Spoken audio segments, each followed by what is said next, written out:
Epilepsy warning, both Problem Sleuth and this video have some rapidly moving or flashing scenes, so be warned. Also, due to blood, violence, crude humor, and some swearing, Problem Sleuth's probably appropriate for readers over 13. Viewer discretion and whatnot, but I ain't the boss of you. Have you ever heard of a thing called Problem Sleuth?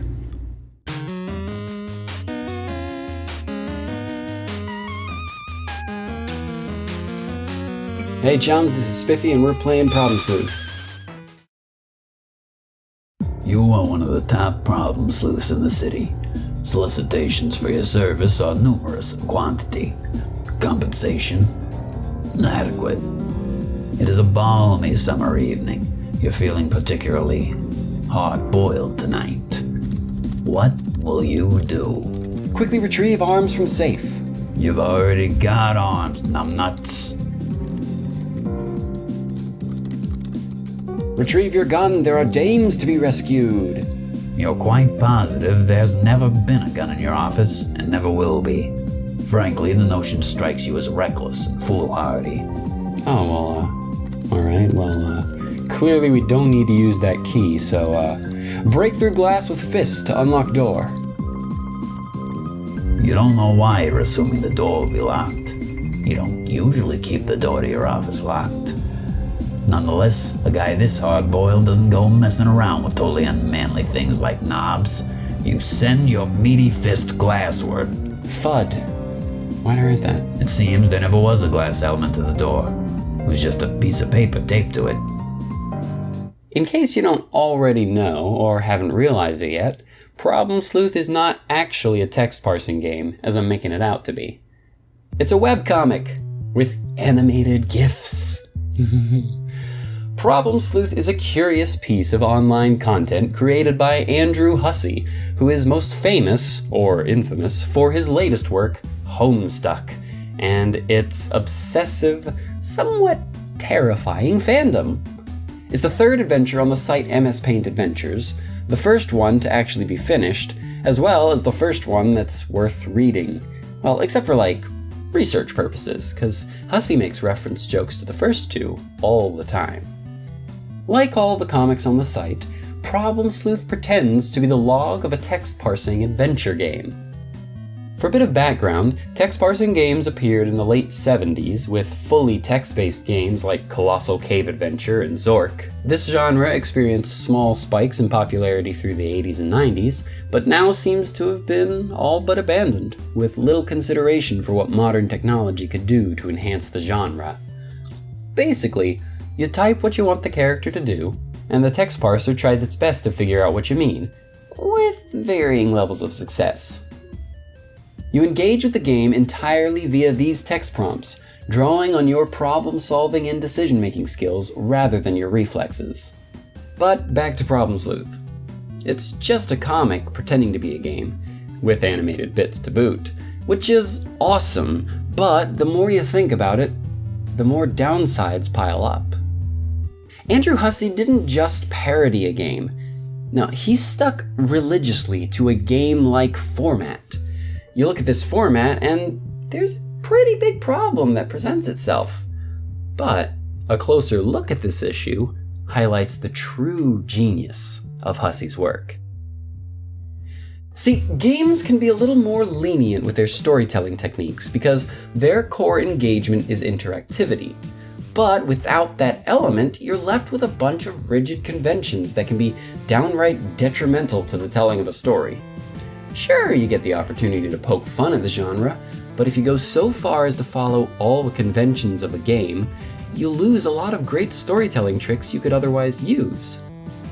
And, in most other instances, removing interactivity like this would negate the point of making it like a game. But in the case of Problem Sleuth, the format actually works in the comic's favor, and the reason is twofold. For starters, Problem Sleuth was interactive, sorta. You see, each command was actually written by a reader of MS Paint Adventures, first through forum posts, then in a chat box, and later through comments on a blog post. In Jailbreak and Bard's Quest, the previous two adventures, prompts were chosen on a first-come, first-served basis. Seeing how that turned out, Hussey decided to hand-pick his favorite responses to each page when writing prompts for Problem Sleuth. A nice balance between community involvement and creative control. But what about the rest of us?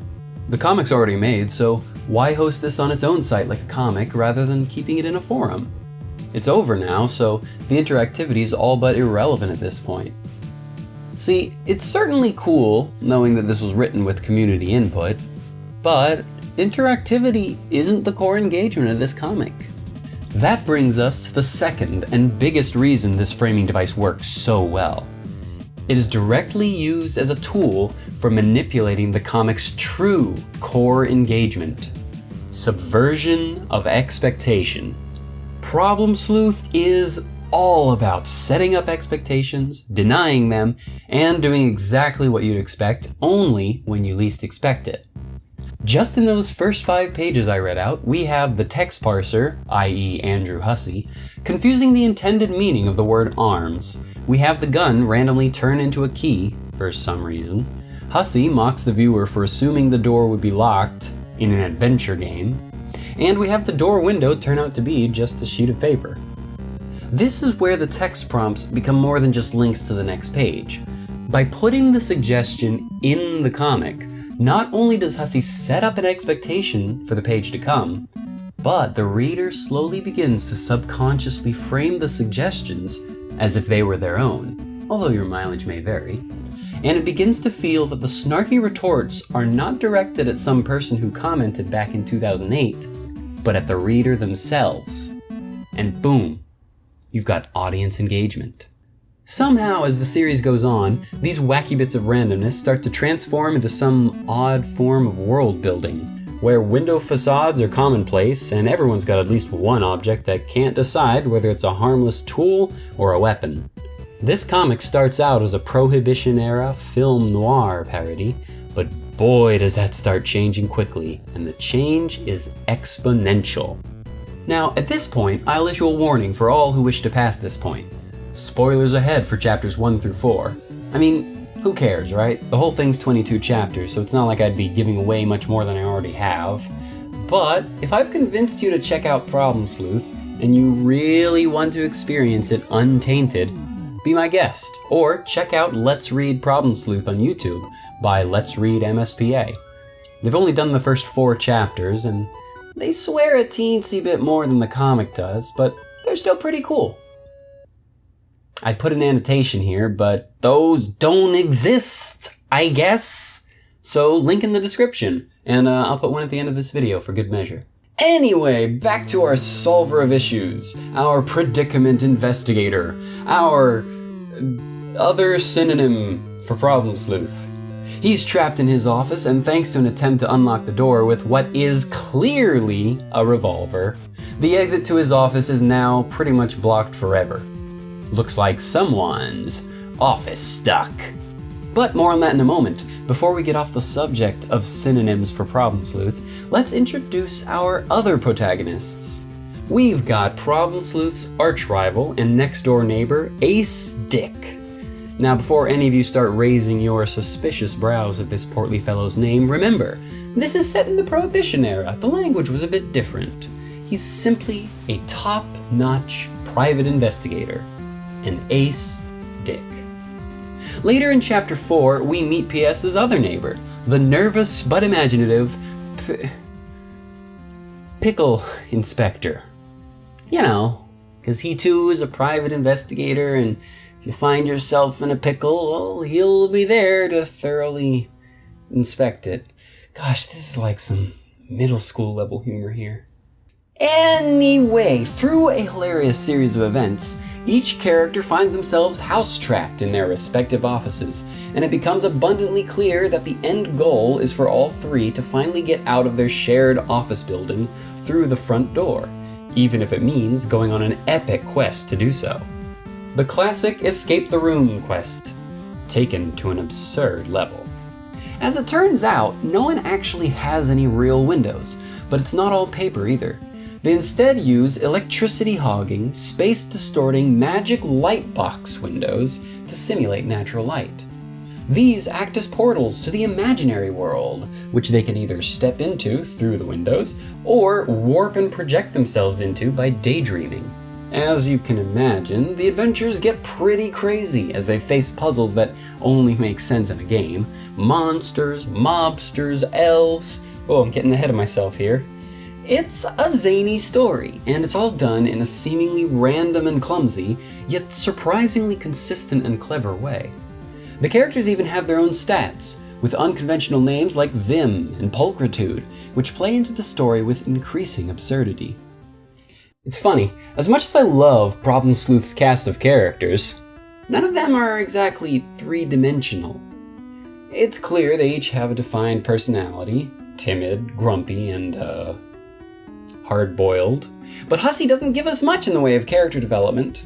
In addition, when you really stop to think about it, there's really not much of a story either. At least not the kind you'd want to put in a novel. Problem Sleuth does the same thing the Legend of Zelda series has been doing since 1998. As my good friend Dippy has said to me on many occasions, the creators of every 3D Zelda trick you into thinking you're experiencing a tale of epic proportions without actually writing one. Sure, there's the epic quest to save the world setup, but you're really just going to point A, solving puzzle N, going to point B, fighting boss X, etc., etc. Everything's a complicated key to a door that leads to the next complicated key. What tricks you into thinking there's an incredible story is the constant flow of new and interesting character designs, many of which are tied to a vague backstory. You find so many characters doing so many cool things, and it keeps you guessing so long that you start to believe there's a great story behind it all. And that's not a bad thing.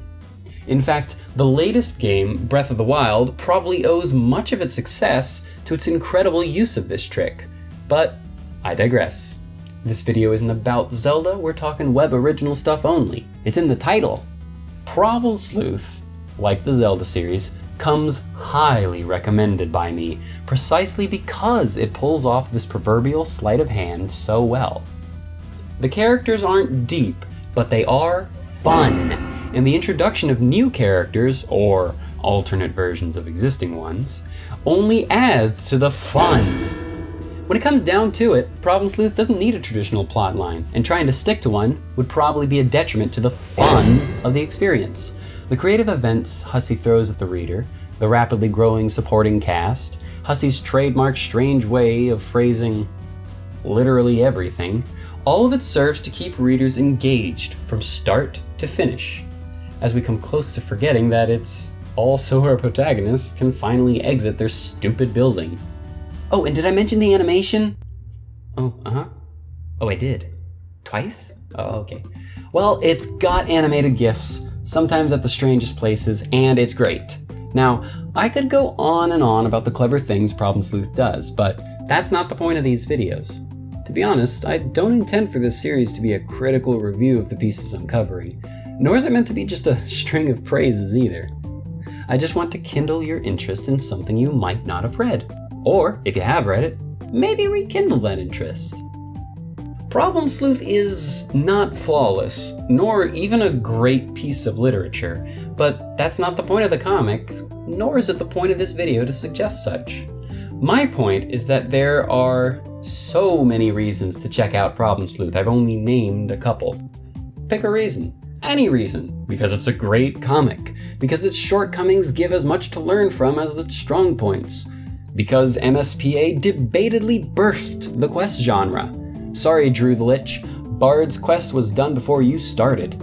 Too bad, Ruby Quest. Problem Sleuth got there first. For whatever reason matters most to you, Problem Sleuth is certainly worth looking into. Why not give it a read? For bonus enjoyment, keep your eyes open for the many ways Hussey tries to keep you guessing, while staying true to the consistent conventions he establishes. There's plenty to sniff out when you're an issue gumshoe who's feeling particularly hard-boiled. And that's why I think you should check out Problem Sleuth.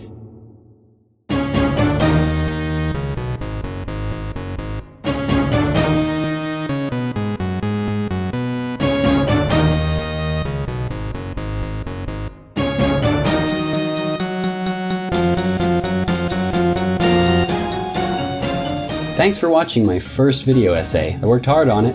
If you enjoyed it, you know what to do. I'm also going to be starting a Patreon soon, because why not? But I'll be giving more info on that in another video. As promised, here's the link to the thing I mentioned. Thanks again, and God bless.